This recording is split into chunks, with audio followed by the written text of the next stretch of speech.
Hi guys, welcome to my channel and how to hide recycle bin file. Okay, so first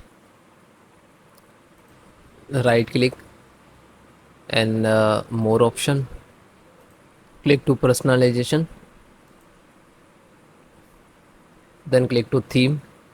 You can go directly setting and then personalization, then theme, scroll down, desktop icon setting, then uncheck recycle bin and then apply and then okay. After that you can see recycle bin is removed from there. And if you want to again enable, again you want to show the recycle bin icon, then just click and show and then apply and then okay. After that you can say it will come again recycle bin. Thank you.